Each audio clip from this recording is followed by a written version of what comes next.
हाँ तो बच्चों आज हम पढ़ने वाले हैं अमाइंस और अमाइंस के कुछ बढ़िया एमसीक्यू करने वाले हैं। स्टार्ट करते हैं क्वेश्चन नंबर 1 से। Number of isomeric primary amines obtained from C4H11N। देखो जब भी आइसोमर बनाने, अब यहाँ पर जैसे C4H11N है तो कहीं ना कहीं हमें बनाने हैं 4 कार्बन और एक नाइट्रोजन। एक नाइट्रोजन बना दें। अब नाइट्रोजन ये NH2 हो जाएगा, CH2 CH2 CH2 and CH3। अब हाइड्रोजन गिन लो, 3 4 5 6 7 8 9 10 11, तो 11 हाइड्रोजन हो गए। अब हाइड्रोजन के बारे में नहीं सोचना, ठीक है। हाइड्रोजन जो भी कार्बन सैचुरेटेड नहीं होगा वो हाइड्रोजन से सैचुरेट हो जाएगा। नाइट्रोजन में 2 हाइड्रोजन लग जाएंगे। अब ये हो गया अपना ब्यूटेन 1 अमाइन, ठीक। अब दूसरा हम बनाएंगे ब्यूटेन 2 अमाइन। तीसरा आइसोमर क्या बन जाएगा, इसमें ब्रांचिंग कर दो, 2 मिथाइल प्रोपेन 2 अमाइन, या फिर एक ये बना सकते हो 2 मिथाइल प्रोपेन 1 अमाइन। तो देखो ये 4 प्राइमरी आइसोमर है। अब प्राइमरी मतलब देखो ये जो अमाइन है अमोनिया से डेराइव है। अब ये 2 हाइड्रोजन है, यहां कार्बन हो जाएगा तो ये क्या हो जाएगा, प्राइमरी अमाइन। यहाँ 2 कार्बन हो जाएंगे तो इसको हम बोलेंगे सेकेंडरी अमाइन। यहाँ 3 कार्बन हो जाएंगे, क्या हो जाएगा, टर्शरी अमाइन।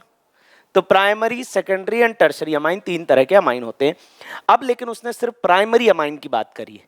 तो butane 1 amine, butane 2 amine, 2 methyl propane 2 amine और 2 मिथाइल प्रोपेन 1 अमाइन, ये चारों क्या हैं, ये चारों प्राइमरी अमाइन, ठीक है। इसके बाद जो बनेंगे वो सेकेंडरी बनेंगे।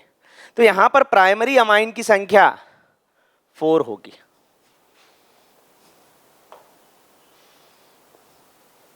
Which of the following has highest pKb value. देखो जिसकी बेसिक स्ट्रेंथ ज्यादा होगी उसकी pKb वैल्यू कम होगी। अब pKb is inversely proportional to basic strength. Which of the following has highest pKb value. जिसकी pKb वैल्यू ज्यादा उसकी बेसिक स्ट्रेंथ कम। अब यहां पर हमें यह देखना है कि भाई लीस्ट बेसिक कौन होगा, जो लीस्ट बेसिक होगा उसकी pKb वैल्यू ज्यादा होगी। अब ये देखो ये 3 डिग्री अमाइन है, 1 डिग्री अमाइन है, अमोनिया है, और तो देखो यहां पर इन सब का प्लस आई है। Basic strength is directly proportional to plus I inversely proportional to minus I. अब प्लस आई ग्रुप कौन से हैं, जैसे CH3 C2H5 प्लस आई ग्रुप है, तो इनकी वजह से बेसिक स्ट्रेंथ बढ़ती है। तो यहां पर ये देखो ये मिथाइल ग्रुप यहां पर सब जगह लगे हुए हैं, तो डेफिनेटली इनकी बेसिक स्ट्रेंथ ज्यादा होगी, मतलब pKb वैल्यू कम होगी। तो सबसे कम बेसिक स्ट्रेंथ होगी बी अमोनिया की, क्योंकि यहां पर कोई प्लस आई ग्रुप नहीं जुड़ा। The strongest based among the following is. देखो बेस का मतलब क्या होता है, बेस का मतलब होता है जो आसानी से अपना लोन पेयर डोनेट कर दे, जो आसानी से OH निगेटिव पानी में दे दे, वो होता है बेस। अब यहां पर इसमें से जो भी कंपाउंड आसानी से अपना लोन पेयर दे देगा वो एक स्ट्रॉन्ग बेस होगा। तो चलो लोन पेयर बनाते हैं जरा। यहां है लोन पेयर, ये लोन पेयर। अब ध्यान से देखना, ये बेंजीन है और बेंजीन के पास नाइट्रोजन है, नाइट्रोजन के पास लोन पेयर। तो ये लोन पेयर बेंजीन के रेजोनेंस में चला जाएगा, C6H5 मतलब बेंजीन रिंग, और बेंजीन पे लगा NH2। ये लोन पेयर तो हमेशा रेजोनेंस में रहेगा, मतलब अवेलेबल ही नहीं रहेगा। अगर कोई प्रोटॉन आएगा इलेक्ट्रॉन मांगने के लिए तो इलेक्ट्रॉन तो अपनी जगह पे ही नहीं है, वो तो बेंजीन रिंग में डीलोकलाइज्ड है ऑर्थो और पैरा पोजीशन पे, मतलब ये कभी इलेक्ट्रॉन आसानी से नहीं देगा। इसका मतलब है एनिलीन तो लीस्ट बेसिक होगा। The strongest based among the following, ये तो नहीं होगा। आप देखो लोन पेयर रेजोनेंस में गया मतलब उसकी बेसिक स्ट्रेंथ कम हो गई। तो चलो अब देखते हैं आगे, जैसे C6H4 है, ये NH2, ये NH2, तो ये लोन पेयर गया रेजोनेंस में। फिर उसके बाद देखो यहां पर ये लोन पेयर भी रेजोनेंस में जाएगा, साथ में NO2 अलग है तो वो और इलेक्ट्रॉन खींचेगा, तो इसकी बेसिक स्ट्रेंथ तो और कम हो जाएगी, सबसे ये भी कम बेसिक होगा। और फिर उसके बाद ये है बेंजाइल अमाइन। अब इस स्ट्रक्चर को देखो ध्यान से, देखो ये लोन पेयर गया रेजोनेंस में, ये लोन पेयर भी गया रेजोनेंस में, ये लोन पेयर गया रेजोनेंस में, ये लोन पेयर भी गया रेजोनेंस में। अब इस लोन पेयर की बात करते हैं। जो लोन पेयर रेजोनेंस में चला जाएगा वो डोनेट होने के लिए अवेलेबल ही नहीं रहेगा, इस वजह से उसकी बेसिक स्ट्रेंथ बहुत कम होगी। अब हम बात करते हैं C6H5CH2NH2, इसको हम कहेंगे बेंजाइल अमाइन, ये कहलाता है benzyl group. Double single single lone pair, ये लोन पेयर रेजोनेंस में है क्या? नहीं, ये लोन पेयर तो रेजोनेंस में है ही नहीं। Double single single lone pair, हाँ ये लोन पेयर हमेशा अवेलेबल रहेगा, तो इसकी बेसिक स्ट्रेंथ ज्यादा होगी और इस पूरे बेंजाइल का होता है प्लस आई ग्रुप, तो इसकी बेसिक स्ट्रेंथ ज्यादा होगी। वो लोन पेयर रेजोनेंस में डीलोकलाइज नहीं है, बेंजीन रिंग में डीलोकलाइज नहीं है, मतलब हमेशा अवेलेबल है डोनेट होने के लिए। Arrange the following compound in increasing order of basicity. देखो यहां पर अगर ये बेसिक स्ट्रेंथ का ऑर्डर पूछा है तो ये कहीं ना कहीं एक्वस मीडियम में ही पूछा है। एक्वस मीडियम में बेसिसिटी का जो ऑर्डर होता है वो 2 डिग्री जो कंपाउंड होता है, ये 2 डिग्री वो ज़्यादा बेसिक होता है। NCH3 CH3 और H, यहाँ पर इन दो का प्लस आई है, जिस वजह से ज़्यादा बेसिक है, आसानी से लोन पेयर डोनेट कर सकता है। तो 2 degree amine is more basic, तो सबसे ज़्यादा होगा 2 डिग्री अमाइन। फिर आएगा मिथाइल अमाइन। तो ये सीक्वेंस आपको याद ही करनी है, एनसीईआरटी की सीक्वेंस है, बहुत इंपॉर्टेंट क्वेश्चन है। देखो जैसे CH3N CH3H मिथाइल ग्रुप लगे हों तो 2 डिग्री सबसे पहले, फिर 1 डिग्री और फिर आएगा 3 डिग्री और फिर इसके बाद आएगा अमोनिया, इसके बाद आएगा अमोनिया, उसके बाद आएगा एनिलीन। तो बेसिक स्ट्रेंथ का ऑर्डर ये होगा। मिथाइल लगा है, अगर इथाइल लगा है, अगर यहां पर इथाइल लगा है तो भी 2 डिग्री ज्यादा बेसिक होगा, लेकिन 2 डिग्री के बाद यहां पर क्या आया 1 डिग्री, लेकिन इथाइल के केस में 2 डिग्री के बाद आएगा 3 degree C2H5 whole thrice N, ये 3 डिग्री ज्यादा बेसिक है, फिर 1 डिग्री और लास्ट में वही अमोनिया और एनिलीन। तो बेसिक स्ट्रेंथ का सही ऑर्डर हो जाएगा, सबसे ज्यादा 2 डिग्री अमाइन सबसे ज्यादा बेसिक है। तो ये देखो सबसे ज्यादा 2 डिग्री मिथाइल अमाइन, अमोनिया और एनिलीन। एलिनीन तो लीस्ट बेसिक होगा ही क्योंकि लोन पेयर तो गया रेजोनेंस में, तो इसका करेक्ट ऑप्शन होगा C. Among the compound least basic compound is, तो देखो अब देखो बेसिक स्ट्रेंथ की बात आ रही है ना, तो नाइट्रोजन पे लोन पेयर पहले बना दो। ये नाइट्रोजन पे लोन पेयर बन गया, ये नाइट्रोजन पे लोन पेयर बन गया, ठीक है। अब इसमें से लीस्ट बेसिक कौन होगा? लीस्ट बेसिक वो होगा जो आसानी से लोन पेयर दे देगा, वो लीस्ट बेसिक होगा। अब यहां पर C7H7NH2, ये तो प्रोपेन अमाइन हो जाएगा, 3 4 5 6 7, ये देखो ये प्रोपेन 1 2 अमाइन कुछ भी बनेगा, ये 1 डिग्री अमाइन। इसके बाद मिथाइल अमाइन CH3NH2, फिर CH3CH2NH2 और C6H5NH2। ये देखो यहां पर ये जो नाइट्रोजन है ना, ये नाइट्रोजन का लोन पेयर है, ये रेजोनेंस में जाने वाला है। अब अगर ये रेजोनेंस में चला गया मतलब डोनेट होने के लिए अवेलेबल ही नहीं है, इसका मतलब क्या है? बेसिक स्ट्रेंथ काफी कम है। यहां पर हम पूछते हैं लीस्ट बेसिक कंपाउंड, तो यहां पर जो लीस्ट बेसिक कंपाउंड होगा ये एनिलीन ही होगा। लोन पेयर गया रेजोनेंस में, यहां का लोन पेयर यही है, यहां का लोन पेयर यही है, यहां का लोन पेयर यही है, तो aniline is least basic, D. The most basic amine among the following, अब इन चारों में सबसे ज्यादा बेसिक कौन है? तो basic is directly proportional to plus I, inversely proportional to minus I.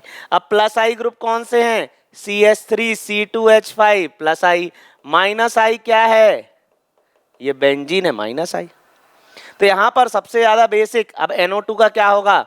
Minus I, minus are और माइनस आई। तो ये ग्रुप लग जाएंगे तो वैसे ही बेसिक स्ट्रेंथ कम हो जानी है। और उसके बाद ये CH3 का क्या है? प्लस आई, और इसका क्या है? माइनस आई। तो भाई ये जो प्लस आई ग्रुप है ये फिर भी बेसिसिटी को बढ़ाएगा। अगर इन चारों में कंपेयर करें तो इसकी बेसिक स्ट्रेंथ ज्यादा होगी। एनिलीन तो सभी हैं, सभी एनिलीन है, सभी एनिलीन है। अब एनिलीन से जुड़े ग्रुप डिसाइड करेंगे कि बेसिक स्ट्रेंथ क्या होगी। NO2 जुड़ गया, बेसिक स्ट्रेंथ और कम हो जाएगी, क्योंकि NO2 तो इलेक्ट्रॉन विड्रॉइंग ग्रुप है, ये और इलेक्ट्रॉन निकाल लेगा। जब ये इलेक्ट्रॉन निकाल लेगा तो बेसिक स्ट्रेंथ कम हो जाएगी, क्योंकि इलेक्ट्रॉन डेंसिटी कम हो रही है। इलेक्ट्रॉन देने की टेंडेंसी बेसिक नेचर है। Cyclohexyl amine is stronger base than aniline. सबसे पहले दिमाग में आना चाहिए स्ट्रक्चर, पहले आप स्ट्रक्चर बनाओ। साइक्लोहेक्सिल अमाइन, ये साइक्लोहेक्सिल अमाइन और ये रहा एनिलीन। अभी एनिलीन की अगर हम बात करें तो एनिलीन में क्या आ गए, ये डबल बॉन्ड आ गए और डबल सिंगल लोन पेयर आ गया, इसकी वजह से रेजोनेंस आ गया। तो यहां क्या होने लगा, रेजोनेंस होने लगा, मतलब लोन पेयर बेंजीन रिंग में डीलोकलाइज हो गया रेजोनेंस की वजह से। तो यहां पर ये ज्यादा बेसिक होगा, क्योंकि इसका लोन पेयर वहीं का वहीं है, किसी तरह के रेजोनेंस में नहीं जा रहा, लेकिन इसका लोन पेयर रेजोनेंस में जा रहा है, तो ये लेस बेसिक है, ये मोर बेसिक है। तो in aniline electron pair is involve in conjugation और रेजोनेंस। बिल्कुल सही बात है, ये पॉइंट बिल्कुल सही है, सही पूछा है, हाँ सही पूछा है। Cyclohexyl amine is stronger base than aniline. क्यों, क्योंकि एनिलीन का लोन पेयर, ये जो नाइट्रोजन का लोन पेयर है, ये बेंजीन रिंग में घूमने के लिए जाएगा, जिसकी वजह से डोनेट होने के लिए अवेलेबल नहीं रहेगा। Among the following the weakest basis, बहुत अच्छा क्वेश्चन है। और सबसे पहले इनका स्ट्रक्चर बनाओ, इनमें से वीकेस्ट बेस कौन होगा। CH3 NH C double bond H, पहला स्ट्रक्चर। फिर C6H5 CH2 NH2, ये स्ट्रक्चर, ये स्ट्रक्चर। फिर CH2 NH2 NO2 और C6H5 CH2 NH CH3। तो ये चार स्ट्रक्चर हैं और हमें बताना है इनमें से वीकेस्ट बेस कौन है। ठीक है, अब जो लोन पेयर रेजोनेंस में जाएगा वीकेस्ट बेस है। अब यहां पर लोन पेयर इतनी दूर है, double single single lone pair, ये रेजोनेंस में जाएगा क्या, नहीं जाएगा। ये लोन पेयर जाएगा क्या, ये भी नहीं जाएगा। फिर उसके बाद ये लोन पेयर जाएगा क्या NO2 के साथ, नहीं जाएगा। लेकिन यहां पर ये जो लोन पेयर है ना, ये रेजोनेंस में जाएगा। ये देखो, ये यहां और ये यहां, मतलब ये लोन पेयर डीलोकलाइज्ड है, रेजोनेंस में अवेलेबल ही नहीं रहेगा डोनेट होने के लिए। इस वजह से इन चारों स्ट्रक्चर्स में से ये लीस्ट बेसिक है, मतलब इसकी पीकेबी वैल्यू मैक्सिमम है। Amongst the following the strongest base in aqueous medium, इन चारों में एक्वस मीडियम में सबसे स्ट्रॉन्गेस्ट बेस कौन होगा। ये तो लोन पेयर गया रेजोनेंस में, ये 2 डिग्री अमाइन है, यहाँ पर ये CN है, CN का थोड़ा सा माइनस आई होता है, और CH3NH2, और तो ये 2 डिग्री अमाइन ज्यादा बेसिक है। ठीक है, अच्छा 3 डिग्री अमाइन कम बेसिक होता है देन 2 डिग्री, उसका रीजन है कहीं ना कहीं स्टेरिक हिंड्रेंस। देखो लोन पेयर डोनेट करने की टेंडेंसी बेसिक स्ट्रेंथ होती है। अब जैसे ये 2 डिग्री अमाइन है, ठीक है, यहां पर दोनों साइड से क्या लग रहा है, प्लस आई, ये दोनों मिथाइल इस नाइट्रोजन को मोटिवेट कर रहे हैं कि लोन पेयर डोनेट करो। अब देखो लोन पेयर किसको डोनेट करो, मैंने कहा वाटर है, H पॉजिटिव OH नेगेटिव, तो H पॉजिटिव को लोन पेयर डोनेट कर देंगे तो क्या बन जाएगा, CH3NH CH3, और यहां पर ये H positive gives OH negative, तो इसको लोन पेयर डोनेट कर देंगे तो क्या मिल जाएगा, OH नेगेटिव मिल जाएगा। तो यहां पर ये 2 डिग्री अमाइन ज्यादा बेसिक है।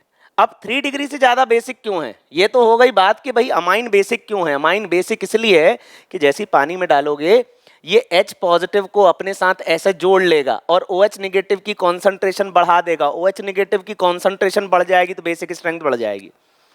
अब हम बात करते हैं 3 डिग्री अमाइन, तो 3 डिग्री अमाइन 2 डिग्री से लेस बेसिक क्यों है। देखो यहां पर क्या है, ये बड़े ग्रुप का स्टेरिक हिंड्रेंस है, स्टेरिक रुकावट है, जिसकी वजह से ये जो लोन पेयर है ये डोनेट नहीं हो पाएगा, इसमें स्टेरिक हिंड्रेंस है।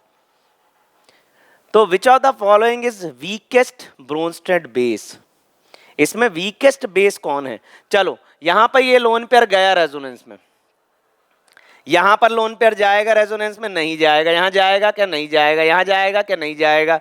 ए वीकेस्ट बेस होगा A aniline. The correct increasing order of basic strength for the following compound is. अब यहां पर ये कंपाउंड है और इनका बेसिक स्ट्रेंथ का करेक्ट ऑर्डर क्या है? देखो मैंने बताया आपको basic strength is directly proportional to plus I, inversely proportional to minus I. अब देखो यहां पर एनिलीन तीनों जगह कॉमन है। अब क्या लगा है? यहां पर लगा है CH3 जो कि है प्लस आई, और NO2 माइनस आई और माइनस आर दोनों है क्योंकि इलेक्ट्रॉन अपनी तरफ खींचता है। तो ये तो लीस्ट बेसिक होगा, तो सबसे ज्यादा होगा 1, सबसे ज्यादा होगा थर्ड, फिर फर्स्ट और फिर सेकंड। तो थर्ड, फर्स्ट एंड सेकंड, तो सबसे ज्यादा बेसिक होगा D. Among the following amount the strongest Bronsted base is. इनमें से सबसे बढ़िया बेस कौन सा होगा? ये लोन पेयर गया रेजोनेंस में, ये जो लोन पेयर है ये भी रेजोनेंस में जाएगा, double single lone pair, double single lone pair, ये भी गया रेजोनेंस में। फिर उसके बाद ये लोन पेयर इन दोनों का क्या है? प्लस आई है। प्लस आई होने की वजह से लोन पेयर आसानी से डोनेट करेगा, और ये तो अमोनिया है। ये लोन पेयर रेजोनेंस में गया, ये लोन पेयर रेजोनेंस में गया, ये तो बेसिक हो ही नहीं सकते, वीकली बेसिक होंगे। और उसके बाद ये देखो यहां पर 2 मिथाइल ग्रुप है जिसकी वजह से प्लस आई है, तो इसका आंसर डी होगा। Which of the following amine will not react with nitrous acid? Nitrous acid होता है HNO2, और HNO2 से केवल प्राइमरी अमाइन रिएक्ट करता है। चलो एक रिएक्शन में करके बता भी देता हूं। जैसे HNO2 से रिएक्ट करना है, अब प्राइमरी अमाइन HNO2 से रिएक्ट हो जाता है। HNO2 को मैं ऐसा लिखता हूं N double bond O single bond OH। अब ये 3 लाइन खींचो यहां से, अब ये H2O अलग निकल जाएगा, ये N2 गैस अलग निकल जाएगी, और ये OH इससे लग जाएगा। मतलब नाइट्रस एसिड किसी भी प्राइमरी अमाइन से रिएक्ट करके एल्कोहल बनाएगा, प्राइमरी अमाइन से। और ये क्या है? टर्शरी अमाइन है, तो इसका करेक्ट ऑप्शन होगा डी। तो HNO2 reacts with primary amine to give alcohol. Nitrobenzene on nitration gives. अब देखो आपके पास है नाइट्रोबेंजीन, बना लेते हैं nitrobenzene. N double bond O single bond O, ये डबल बॉन्ड नेगेटिव, ये पॉजिटिव, तो ये डबल बॉन्ड यहाँ आएगा, पॉजिटिव पॉजिटिव पॉजिटिव आएगा। अब नाइट्रेशन करना है, मतलब NO2 पॉजिटिव, तो ये नाइट्रो ग्रुप कहाँ जाएगा? मेटा पे जाके लगेगा, तो यहां पर मेटा डाइनाइट्रोबेंजीन बन जाएगा सी। तो देखो ये है नाइट्रोबेंजीन, और इसका नाइट्रेशन करेंगे तो ये मेटा डायरेक्टिंग ग्रुप है, तो NO2 जाके मेटा पे लग जाएगा, तो मेटा डाइनाइट्रोबेंजीन। ठीक है। Which one is weakest base? इनमें से वीकेस्ट बेस कौन है? स्ट्रक्चर बनाओ। Ammonia, methyl amine, di methyl amine और tri methyl amine CH3 whole thrice N। देखो इसमें वीकेस्ट बेस अमोनिया ही है क्योंकि बाकी सबके पास प्लस आई इफेक्ट है, तो इसका ऑप्शन होगा A. Chloroform when treated with aniline and alcoholic KOH, बहुत इंपॉर्टेंट नेम रिएक्शन है। Aniline plus chloroform and KOH CHCl3 plus KOH, इस रिएक्शन का नाम है carbyl amine reaction. Carbyl amine reaction कहो, फिनाइल आइसोसाइनाइड टेस्ट कहो, foul smelling compound कहो, foul smelling compound बनता है फिनाइल आइसोसाइनाइड। तो यहां पर फिनाइल आइसोसाइनाइड बनेगा, तो फिनाइल आइसोसाइनाइड टेस्ट है, या फिर इसको हम कहेंगे carbyl amine reaction. Foul smelling compound बनेगा, टेस्ट ऑफ एनिलीन है। ऑन हीटिंग एसिटामाइड, देखो एसिटा 2 कार्बन और 2 कार्बन वाला अमाइड ये रहा, इसमें आप P2O5 डालोगे तो P2O5 क्या है? डिहाइड्रेटिंग एजेंट है, ये डिहाइड्रेशन करता है, पानी को निकालता है, तो ये पानी निकल जाएगा और क्या हो जाएगा? CH3 C triple bond N। ठीक है, तो ऑन हीटिंग एसिटामाइड, ऐसा एसिटामाइड में P2O5 डालोगे तो पानी निकल जाएगा, और इनमें से क्या बनेगा? इसमें से इथेन नाइट्राइल बनेगा। अब नाइट्राइल, इसको इथेन नाइट्राइल कहो या एसिटोनाइट्राइल कहो, एक ही बात है, तो बी बनेगा। Identify the product Z in the series. CH3CN sodium ethanol gives X। HNO2, देखो मैंने इसके पहले बताया था HNO2 केवल और केवल प्राइमरी अमाइन के साथ रिएक्शन करेगा और किसी के साथ तो करेगा नहीं।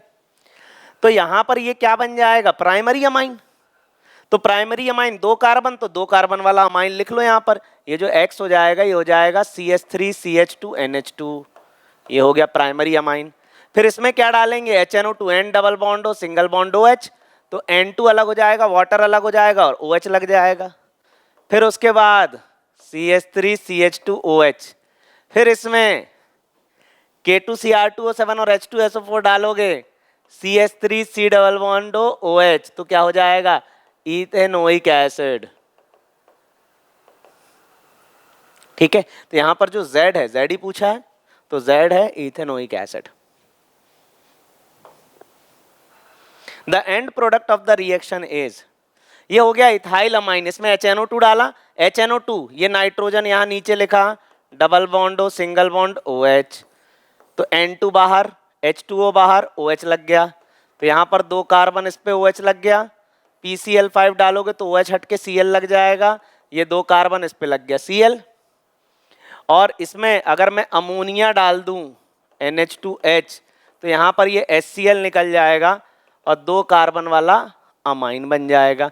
तो बन जाएगा यहां पर ethyl amine B। Unpleasant smelling carbyl amine are found by heating alkali and chloroform. वही रिएक्शन है कार्बिल अमाइन, और carbyl amine phenyl isocyanide test देता है। फिनाइल मतलब एरोमेटिक, एरोमेटिक अमाइन। अब जैसे ये एरोमेटिक अमाइन है, बेंजीन रिंग एरोमेटिक है और ये लोन पेयर बेंजीन के साथ रेजोनेंस में, ये एरोमेटिक अमाइन है। इसमें क्लोरोफॉर्म KOH डाल दो, क्या बन जाएगा, फिनाइल आइसोसाइनाइड, तो any aromatic amine. Reduction of methyl isocyanide, methyl isocyanide ये होता है, इसका अगर अपन रिडक्शन कर दें हाइड्रोजन इन प्रेजेंस ऑफ निकल, तो बन जाएगा 2 degree amine, di methyl amine. ये हो जाएगा CH3N CH3 ये H, इसको हम बोलेंगे डाई मिथाइल अमाइन। ठीक है, मिथाइल आइसोसाइनाइड के रिडक्शन पे 2 डिग्री अमाइन बनेगा, सेकेंडरी अमाइन बनेगा। इथाइल अमाइन और एसिटाइलिन, एसिटाइलेशन, अच्छा इथाइल अमाइन बनाते हैं पहले और इसका हम करते हैं एसिटाइलेशन, CH3COCl, तो यहाँ HCl निकल जाएगा, CH3CH2NHCOCH3, तो ये बनेगा। इसको हम बोलेंगे N मिथाइल 2 कार्बन इथेन और फंक्शनल ग्रुप है अमाइड, तो N ethyl ethane amide, N ethyl acetamide चल जाएगा, N इथाइल एसिटामाइड। अगला क्वेश्चन, C6H5 इसका मतलब बेंजीन, बेंजीन पे लगा NH2, इसमें NaNO2HCl डालोगे तो क्या बन जाएगा, बेंजीन डायजोनियम क्लोराइड।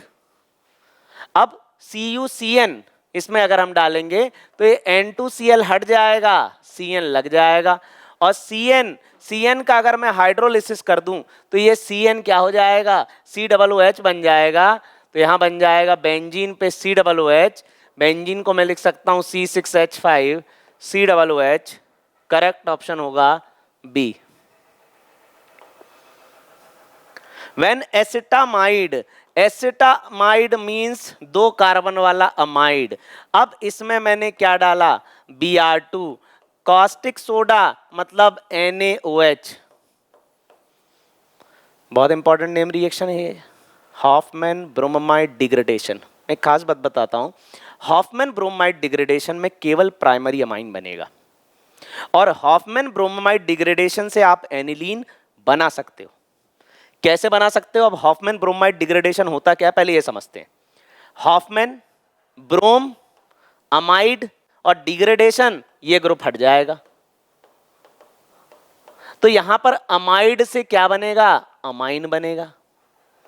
तो यहां अमाइड से अमाइन बन रहा है बाय Br2KOH, इसको हम बोलते हैं हॉफमैन ब्रोमाइड डिग्रेडेशन।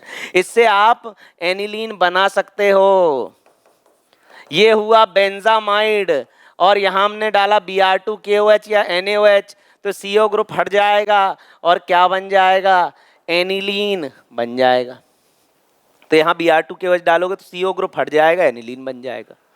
तो आप एनिलीन इससे बना सकते हो। अब एक आती है गैब्रियल थैलामाइड। गैब्रियल थैलामाइड से आप 2 डिग्री अमाइन नहीं बना सकते, 3 डिग्री नहीं बना सकते, और हाँ, आप गैब्रियल थैलामाइड से एनिलीन भी नहीं बना सकते हो। बहुत इंपॉर्टेंट बात है ये कि आप गैब्रियल थैलामाइड से एनिलीन भी नहीं बनेगा। ठीक है, यहां से एनिलीन बन जाता है। तो मैं बात कर रहा हूं ये हॉफमैन ब्रोमाइड डिग्रेडेशन। डिग्रेडेशन क्यों? क्योंकि ये जो CO ग्रुप है इसको डिग्रेड करना है, इसको हटा देना है, तभी फाइनल प्रोडक्ट यहां पर बनेगा, Hoffmann bromide degradation. In the reaction CH3CN और 2H, देखो इसने H2 नहीं दिया, इसने 2H दिया है, 2 नेसेंट हाइड्रोजन दिए। अब CH3C ट्रिपल बॉन्ड N और 2 नेसेंट हाइड्रोजन यहां पर लगेंगी, तो ये बॉन्ड हटा के मान लो ये 2 हाइड्रोजन लग गई, ठीक है, और ये HCl की प्रेजेंस में होगा, तो ये X बन गया। अब इसको वाटर के साथ बॉईल करेंगे, H पॉजिटिव OH नेगेटिव। अब ध्यान से समझना, ये कार्बन और नाइट्रोजन में नाइट्रोजन इलेक्ट्रोनेगेटिव, ये माइनस, ये प्लस, और ये दूसरा बॉन्ड भी टूटेगा तो ये -2 हो जाएगा, +2 हो जाएगा। यहाँ 2 वाटर के मॉलिक्यूल ले लो तो 2 H पॉजिटिव इससे लग जाएंगे, तो ये पूरा का पूरा अमोनिया बाहर। और अब क्या होगा, CH3CH और ये OH नेगेटिव इस कार्बन से लगेगा, 2 लगेंगे, अमोनिया बाहर है, और यहाँ क्या निकल जाएगा, वाटर निकल जाएगा। तो CH3C double bond O single bond H, ethanal क्या बन जाएगा, एसिटल्डिहाइड, इसी को हम बोलते हैं इथेनल। ठीक है, इस तरीके से बनेगा NaOBr। देखो रिएजेंट आपको याद होने चाहिए, NaOBr असल में आया है NaOH प्लस Br2, और ये रिएजेंट अगर मैं अमाइड में डालता हूं तो क्या बनता है, अमाइन, वो भी एक कार्बन कम वाला। एक कार्बन कम वाला अमाइन बनाना हो अमाइड से तो NaOBr डालो। अब यहां पर क्या करना है, ये ग्रुप हटा दो, ये क्या हो गया, मिथाइल अमाइन। कहाँ है मिथाइल अमाइन, टिक कर दो, हॉफमैन ब्रोमाइड रिएक्शन है। ये सोडियम इथेनॉल रिडक्शन करता है, और रिडक्शन ऐसा करेगा, ये देखो CH3C ट्रिपल बॉन्ड N, इसका रिडक्शन ऐसा होगा, CH3CH2 NH2 क्या हो जाएगा, इथेन अमाइन, ये रहा ethane amine. Acetamide changes two methyl amine. Amide से अमाइन बना रहे हैं, वो भी 2 कार्बन वाले अमाइड से 1 कार्बन वाला अमाइन बना रहे हैं। कौन सी रिएक्शन होगी ये आप लोग कमेंट बॉक्स में बताओ मुझे, कौन सी रिएक्शन है ये। हाँ, ये कंपाउंड है X, अगर इसमें पानी डाला, एसिडिक पानी डाला तो एसिड बन गया, तो क्या रहा होगा, ये जरूर RCN रहा होगा, और इसका रिडक्शन करा तो RCH2NH2 बन गया। तो ये RCN है क्या, ये नाइट्राइल है, एल्काइल नाइट्राइल। आइसोनाइट्राइल NC होता है, नाइट्राइल CN होता है, नाइट्राइट छोड़ो, ऑक्साइम डबल बॉन्ड NOH होता है, ये ऑक्साइम होता है, तो ये जरूर नाइट्राइल है। एसिटामाइड, एसिटामाइड मतलब 2 कार्बन वाला अमाइड, P2O5 डिहाइड्रेटिंग एजेंट है, वाटर निकल जाएगा, CH3C ट्रिपल बॉन्ड N बन जाएगा। इसका रिडक्शन करोगे, ये देखो 4H का मतलब क्या है कि भाई 4 हाइड्रोजन जोड़ दो, ये पाई बॉन्ड तोड़ दो, ये देखो, तो ये क्या बन जाएगा, CH3CH2 NH2, क्या बन गया, इथेनमाइन। कहाँ है इथेनमाइन, ये है B, ethanamine. Next question, propanoic acid, ये रहा प्रोपेनोइक एसिड, इसमें SOCl2 डालोगे तो OH हट के Cl लग जाएगा, CH3CH2COCl। इसमें अमोनिया डालोगे NH2H तो HCl निकल जाएगा, अमाइड बन जाएगा। ये देखो CH3CH2CONH2, ये अमाइड बन जाएगा। इसमें Br2KOH अगर डालोगे तो ये ग्रुप हट जाएगा और क्या बन जाएगा, इथेन अमाइन बन जाएगा। तो क्या बना, बी इथेन अमाइन। ठीक है, ये अमाइड ग्रुप, ये CO ग्रुप हट जाएगा, इथेन अमाइन बन जाएगा। In acid medium nitrobenzene is reduced to aniline as shown in the reaction. ये नाइट्रोबेंजीन रिड्यूस करके एनिलीन बन रहा है। तो यहाँ पर 6 नेसेंट हाइड्रोजन मिल रहे हैं। ये जो नेसेंट हाइड्रोजन है ये SnHCl की प्रेजेंस में मिलेंगे या FeHCl की प्रेजेंस में मिलेंगे। तो इसका सही आंसर होगा B. Gabriel phthalimide synthesis is used for the preparation of. देखो गैब्रियल थैलामाइड सिंथेसिस में जैसा नाम से पता चल रहा है थैलामाइड, आप बनाओ थैलिक एसिड। एक बार मैं गैब्रियल थैलामाइड आपको समझा देता हूँ। ये थैलिक एसिड है, इसमें डाला हमने अमोनिया। अमोनिया के 2 मॉलिक्यूल ले लो, ये HOH, ये HOH निकल गया, क्या बन गया, थैलामाइड। इसको हम कहते हैं थैलामाइड। अब इसको अगर आप हीट करोगे तो ये अमोनिया निकल जाएगा, क्या बन जाएगा, थैलीमाइड। ये benzene C double bond O, C double bond O, ये NH, ये थैलीमाइड। फिर इसमें अपन डालेंगे KCl, ये नेगेटिव, ये पॉजिटिव, ये पॉजिटिव, ये नेगेटिव, ये K आ जाएगा। अब फिर उसके बाद ये बेंजीन, ये C डबल बॉन्ड O, ये C डबल बॉन्ड O, ये N और K। ठीक है, ये प्लस ये माइनस, फिर ये CH3 CH2 Cl, ये नेगेटिव पॉजिटिव, तो KCl निकल जाएगा और ये N यहाँ लग जाएगा। ये बेंजीन, ये C double bond O, C double bond O, ये N, ये CH2 CH3, फिर क्या हो जाएगा, नेगेटिव पॉजिटिव, फिर ये हो जाएगा नेगेटिव ये पॉजिटिव, फिर इसमें हम क्या डालेंगे, HOH, तो क्या हो जाएगा, इथेन अमाइन बन जाएगा। और ये थैलिक एसिड जैसा का, अब देखो OH यहाँ लग जाएगा, OH यहाँ लगा जाए, थैलिक एसिड बाहर हो गया और क्या बन गया, इथेन अमाइन। अब समझना पॉइंट की बात। पॉइंट की बात ये है कि मैं जो भी अल्काइल हैलाइड यहाँ लेने वाला हूँ, मैं जो भी अल्काइल हैलाइड यहाँ लेने वाला हूँ वही वाला अमाइन मुझे मिलने वाला है।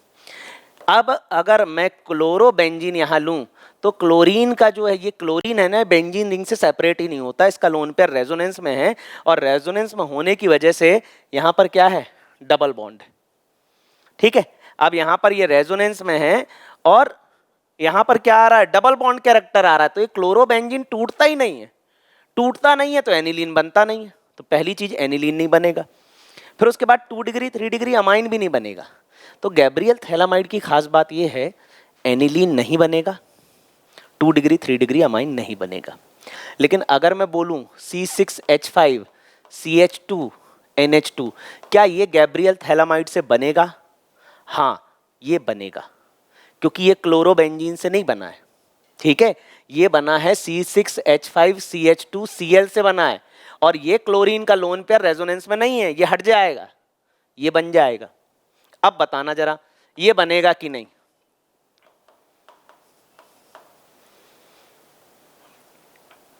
ये बन जाएगा। ये 1 डिग्री अमाइन है, 3 डिग्री नहीं है। 3 डिग्री क्या होता है, नाइट्रोजन बीच में, तीनों साइड कार्बन, ये 3 डिग्री होता है। तो हम क्या है, पहचानने में गलती ना करें, जल्दीबाजी ना करें, सवाल सही होगा ही। Gabriel phthalimide synthesis is used for the preparation of primary aromatic amine. Primary aromatic amine मतलब एनिलीन, नहीं, गलत बात है। सेकेंडरी अमाइन, गलत बात है। टर्शरी अमाइन, गलत बात है। सही बात क्या है, प्राइमरी एलिफैटिक अमाइन। ये बेंजीन रिंग आ गई तो एरोमेटिक हो गया, प्राइमरी एलिफैटिक अमाइन आप बना सकते हो। Methane amine, ethane amine, propane amine,